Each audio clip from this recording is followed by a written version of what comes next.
everyone, welcome to Twilight.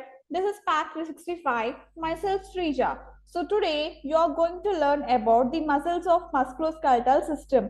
So in this session you will be learning about the continuation of the muscle classification.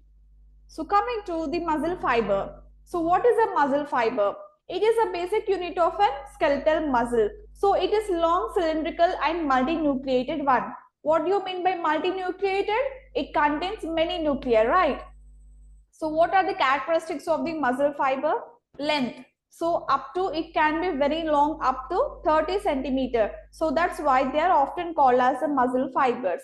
And second is the width, is about 10 to 100 micrometers and multiple nuclei. So it contains multiple nuclei. So it is located just under the sarcolemma, the cell membrane, and the muscle fibers, they also form by the fusion of many embryonic cells called as myoblast. So which is why they end up with a many nuclei. So structure, it also helps, it also has a structure. A muscle fiber, it contains hundreds to thousands of myofibrils. So myofibrils, they contain sarcomeres. So the sarcomeres, they are the contractile units of the muscle. So what are the important components of the muscle fiber? Sarcolemma, sarcoplasm. So what is sarcolemma? It's a cell membrane of the muscle fiber. So you have to think of it as an outer skin of the muscle cell. So what are the functions of the sarcolemma? Here you can see clearly in the picture, you can find here sarcolemma. So this conducts the electrical impulses that starts the muscle contraction. So it also helps to maintain the cell shape and structure. Then coming to the sarcoplasm. So the sarcoplasm, it is the cytoplasm of the muscle fiber. So what does it contains? It contains the glycogen, energy storage, myoglobin, it stores the oxygen, mitochondria, it produces the energy, and organelles which are needed for the muscle contraction. So here a picture of the muscle fiber. It shows the muscle fiber, the whole cell, sarcolemma, the outer membrane, and you can see the myofibrils inside the fiber, multiple nuclei along the edge, mitochondria which is present for the energy, and also the light I band and dark A band over here, I band, A band, I band, and also the M line. So this create the striations. So the bottom diagram, you can see it shows a myofibril, and this is a muscle fiber, this is a myofibril. It also has a sarcomere structure over it. You can see the thin active filament and also the thick myosin filament. So this A band, I band, Z disc, H zone, and M line. So these all together, they form the repeating units which are called as a sarcomere. So this causes the contraction. So you have to remember that a muscle fiber, it's a one long muscle cell. Okay. It has many nuclei because of many cells fused together.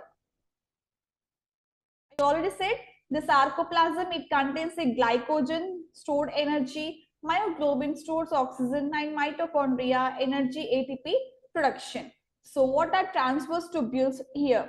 So these transverse tubules, they carry the electrical signals inside the muscle. So what they are? First, these are the folds of the sarcolemma, nothing but the invaginations of the cell membrane. So this looks like a tiny tunnels going deep inside the muscle fiber. So what is the actual purpose of the transverse tubules? They carry the action potentials, they carry the electrical impulses from the surface to deep into the cell. So this ensure all the myofibrils contract at the same time. So why this is important?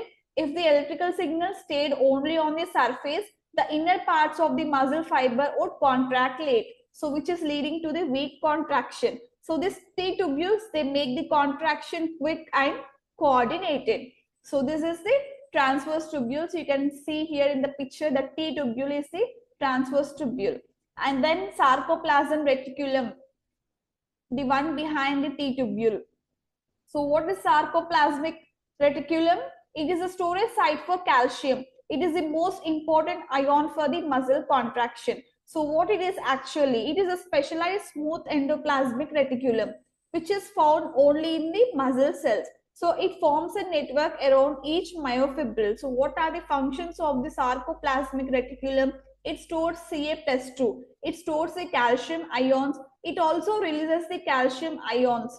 When the muscle receives an electrical signal, this calcium it binds to troponin, which where the contraction begins. So it reabsorbs the calcium ions after the contraction where the muscle relaxes. So without sarcoplasmic reticulum, these muscles cannot contract because calcium is essential, right? Calcium is essential for binding the myosin and also the actin. So next it is terminal cisternae. So these are the enlarged storage chambers of the sarcoplasmic reticulum. So what they are? They are the expanded sacs of SR which are located to the next to T tubules, nothing but the transverse tubules. So what is the function of terminal cisternae? They hold the extra calcium for fast release. They also releases the calcium ions in large amounts whenever they are triggered. Okay.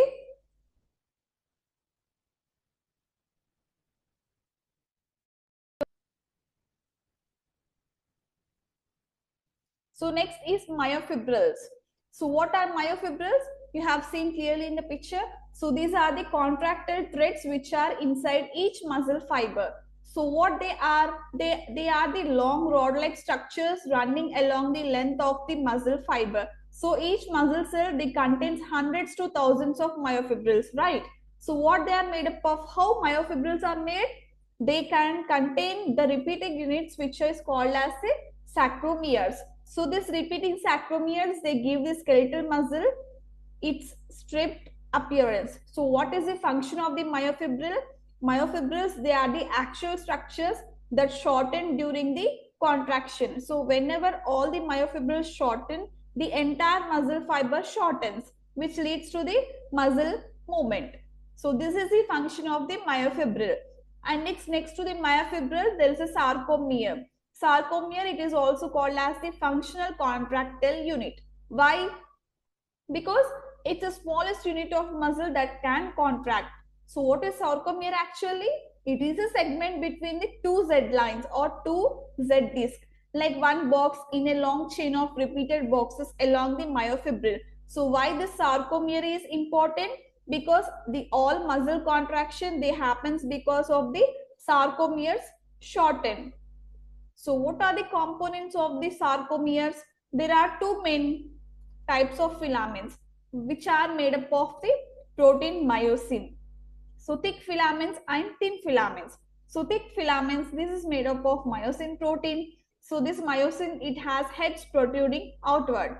So what does they do? So these heads, they bind to actin to form the cross bridges. So what is the main function of the thick filament myosin?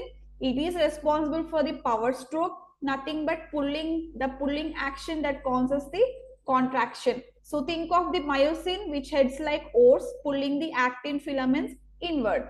So what are next? Thin filaments. So this thin filaments nothing but it is also called as an actin. So this is made up of the actin, troponin and also tropomyosin pigments. So what is the main function of this actin?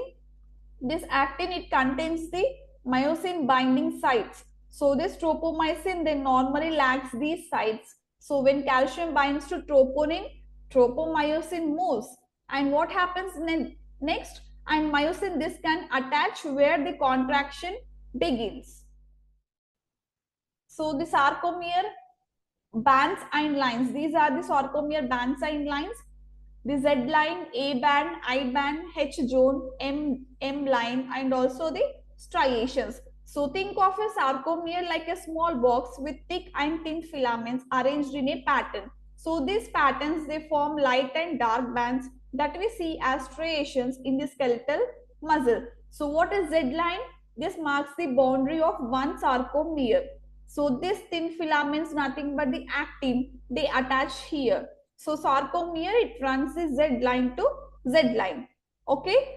So next is A band. What is A band? It's a dark band. So this contains the entire length of thick filaments called as myosin. So they do not change its length during the contraction. Okay. And next the H zone. So what is H zone? It's found in middle of the A band. It also contains only myosin where no actin can overlap. So this H zone, it disappears or it gets smaller during the contraction. So next about M line. M line, it is located at the center of the A band and also the H zone. So this holds the myosin filaments in place. So they always play a role of the anchor. So what are striations? So this is caused by a alternating dark band, that is A band, and also the light band, that is I band regions. So this striations nothing but strips. So these strips are the key feature of the skeletal and cardiac muscle. Okay. So this is about the myofibrils. So next, supporting structures. What are the supporting structures? The tendons. Tendons, they connect muscle to bone. So this is formed by the merging of epimysium, perimysium and endomysium. So epimysium is nothing but it's the outermost connective tissue of the muscle. Perimysium, it's around the fascicles, and endomysium, it is around each muscle fiber. So strong fibrous structures that transfers the force which leads to the movement. So then blood supply. How does the muscles supply the blood? These muscles have a supply of arteries, veins and capillaries. So what are the functions of the blood supply? They bring oxygen and nutrients. It also removes the waste products like carbon dioxide and lactic acid, and it is also essential during the contraction whenever the muscles have high energy demand. So this is about the blood supply. And then the nerve supply.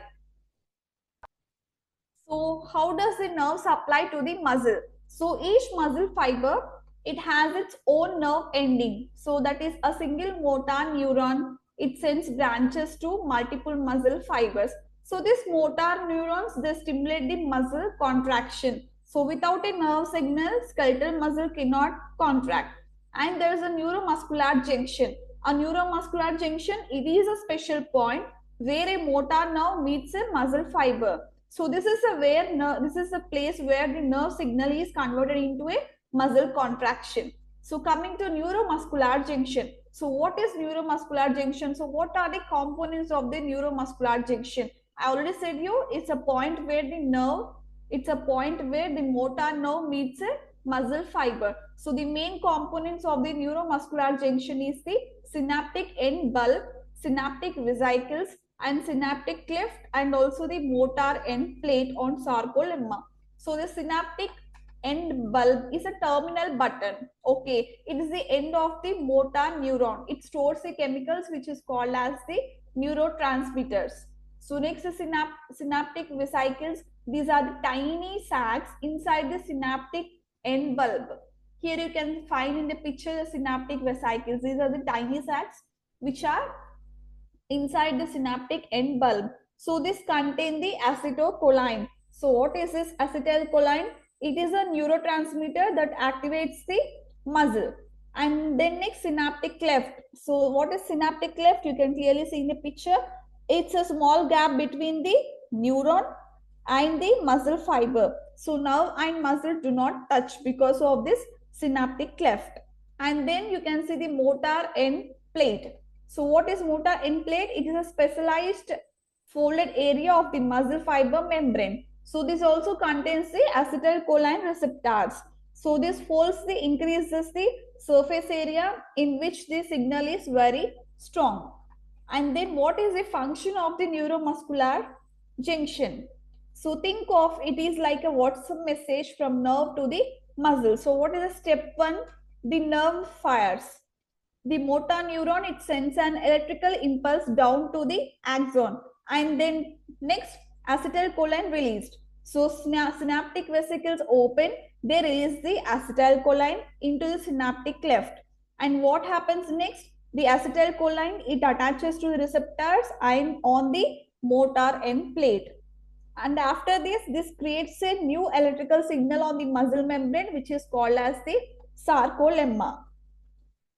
So at last the muscle contraction begins. So the action potential travels through sarcolemma, and then next a filament sliding, which leads to the muscle contraction. So this is about the neuromuscular junction functions in step-by-step process. You can clearly see about in the picture, and each and every part is labeled properly. You can check it later. So next is major skeletal muscle groups. So what are the major skeletal muscle groups within a human body? So the skeletal muscles of the body, they are organized into major groups based upon their location and also their function. So these muscle groups, they help in movement, posture, support of joints, facial expressions, breathing, walking, running, lifting, etc. So this body skeletal muscles are divided into four big groups. What are they? The muscles of head and neck, muscles of the trunk, muscles of the upper limb and muscles of the lower limb. So now let's go into the muscles of the head and neck. So what are the muscles of the head and neck? So facial muscles. So these facial muscles, they are also called as the expression muscles. So these muscles, they allow you to express the emotions and also to perform the facial movements. So how this facial muscle is controlled? It is controlled by a facial nerve, that is a cranial nerve number 7. So this nerve supplies almost all muscles responsible for the facial expressions. So these facial muscles, they help with the smiling, frowning, raising eyebrows, blinking, chewing assistance, closing eyelids, showing expressions like anger, surprise or sadness. So what are the important facial muscles? You can see in the diagram clearly, these are the facial muscles. So frontalis, which lifts the eyebrows, wrinkles forehead, and also the orbicularis oculi, this closes the eyelids. It also helps in blinking and winking. And also the zygomaticus major and minor. So this helps you to smile by pulling the mouth corners upward. And then next, orbicularis oris, this closes the lips and it is also kissing muscle. And then masseter, it is a strong muscle used for chewing. And mentalis, it pushes the lower lip upward. And also the platysma, it tenses the skin of the neck and it helps to pull the jaw downward. So these are the facial muscles. So then next, what is the function of the facial muscles? So what are the functions of these major muscles? So these muscles, they help you to show emotions, right? All of them are controlled by the cranial nerve, the seventh cranial nerve. So what is the function? So what does this frontalis do? It raises the eyebrows. As I said you while showing the diagram, it raises the eyebrows. It creates the forehead wrinkles. So the orbicularis oculi, it closes the eyelids. It also helps in blinking and winking. Orbicularis oris, it helps in closing the lips and also kissing muscle. The zygomaticus major and minor, they helps you to smile. And buccinator, it compresses the cheek. And platysma, it also tenses the skin of the neck. So each and every muscle has a specific function to do with. Okay. So then what are the muscles of mastication? Muscles of mastication, nothing but the chewing muscles. So these muscles, they move the jaw for biting and chewing. So these are supplied by the trigeminal nerve, which is a fifth cranial nerve. So this is a different nerve from facial expression muscles. So what are the main muscles which are involved in the mastication? The masseter muscle. You can clearly see in a picture the four muscles which are the muscles of mastication, and also these are the muscles for chewing. So masseter, this is one of the strongest muscle of your body. So what does it do? It elevates the mandible, closing the jaw. So this is the main power muscle for the chewing. And then the temporalis. So this elevates the mandible. It retracts the mandible. Nothing but this pulls the jaw backward. And whereas the medial pterygoid. So medial pterygoid muscle, this also elevates the mandible. It works with the masseter and also it helps in the powerful closure of the jaw. And the fourth muscle is lateral pterygoid muscle. So this opens the jaw, it protrudes the mandible, it protrudes side to side grinding movements. So these are the muscles of the mastication. And then muscles of the neck. So what are the muscles of the neck? So these muscles, they help to support the head. They also allow the neck movement and they assist in the breathing and also the swallowing. So what are they? What do you name the muscles of the neck? For example, there are four muscles of neck. What they are? The sternocleidomastoid, trapezius, scalene muscles, and hyoid muscles. So this sternocleidomastoid muscle, it is a main muscle which helps you to feel you when you turn your head. So it feels, this muscle you feel when you turn your head. So if you rotate head, it turns to opposite side. So when you flexes the neck, it brings the chin toward chest. So this role is played by this SCM muscle. And the next one is trapezius, the upper fibers. So this extends the neck. When we look upward, it also helps to move the shoulder and scapula. You can clearly see these muscles within the picture here. And what does the scalene muscles do? Here you have this three types of scalene muscles: the anterior, middle, and posterior. So they assist in the breathing, nothing but they elevate the ribs during the inhalation. During the time you take air inside your body, this elevate the ribs. So this also helps with the neck bending, nothing but the lateral flexion. So next is hyoid muscles. So hyoid muscles, these are located under the jaw. So this help in swallowing, speaking, and the tongue movement. So these are the muscles of the neck. And next, what are the muscles of the trunk? So muscles of the back. So back muscles are always grouped as the superficial, intermediate, and the deep groups. So this slide mainly focuses on the superficial back muscles which move the upper limb. So what are the superficial back muscles? Trapezius, latissimus dorsi, rhomboids, and levator scapulae. So what is trapezius? It elevates the scapula, nothing but it structs the scapula, and also it rotates the scapula. It helps to lift the arm overhead. Whereas the latissimus dorsi muscle, this is a large V-shaped back muscle. You can see here in the picture the latissimus dorsi. This is a V-shaped back muscle. It extends the arm, nothing but it pulls the arm backward. So it also adducts the arm. It pulls the arm towards the body. It is also used, this latissimus dorsi muscle, it is also used in the swimming, rowing, and also the climbing. And next, coming to rhomboids, you have the major rhomboid and also the minor rhomboid. So what does they do? They retract the scapula, nothing but they pull the shoulders backward. Okay. And then next, levator scapulae. So this levator scapulae, it always lifts the shoulder blade. And in this diagram, you can see both the deep muscles and also the superficial muscles. So coming to deep muscles. So these muscles, they lie closest to the spine.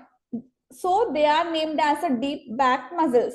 So what is the function of the deep back muscles? They maintain the posture, they keep the spine erect, and also they support the trunk during bending, lifting, and twisting. So the main group here is the erector spinae. So these are the muscles of this chest. So what do you mean the muscles of the chest? These muscles helps to move the upper limb, scapula, and which are essential for the breathing. So there is a pectoralis major. This is the largest chest muscle. So this is used in pushing, hugging, and lifting. Whereas the pectoralis minor, it lies under the pectoralis major. So this, it stabilizes the scapula. It also helps to pull the scapula downward and forward. And whereas the serratus anterior muscle, it is located on the side of the rib cage. You can clearly see in the picture. It is located on the side of the rib cage. And then it helps you to pull the scapula forward, and also it helps in the punching and pushing. And then the intercostal muscles, and these intercostal muscles, they play a role in respiration pathway. So these are situated between the ribs. So these external intercostals, they helps in inspiration, whereas the internal intercostals, they helps in expiration. So next is diaphragm. It is a dome shaped muscle below the lungs. So this is the main muscle for responsible for the breathing. So these are all the muscles of the chest. And coming to the muscles of the abdomen. So there are four paired abdominal wall muscles forming the layers. So rectus abdominis, it is a Six-pack muscle, it flexes the trunk, nothing but, for example, sit-ups. So it also helps to maintain the posture. Whereas the external oblique and internal oblique muscles, they are found in the outermost and innermost oblique areas, and they rotates the trunk, and also they helps in bending sidewards. They also helps in stabilizing the abdomen. So the last one is the transverse abdominis. So what does it do? It runs horizontally. It compresses the abdominal contents. It also provides the core stability, nothing but it is much important in posture and lifting.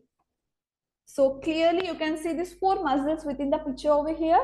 This is the abdomen and transverse abdominis muscle over here, internal obliques, external obliques, and the rectus abdominis. So this is for today's session. I hope this session has helped you. In the next session, you will be able to learn about the connective tissue structures of the musculoskeletal system. For example, like tendons, ligaments, and also about the cartilages. And thank you for today.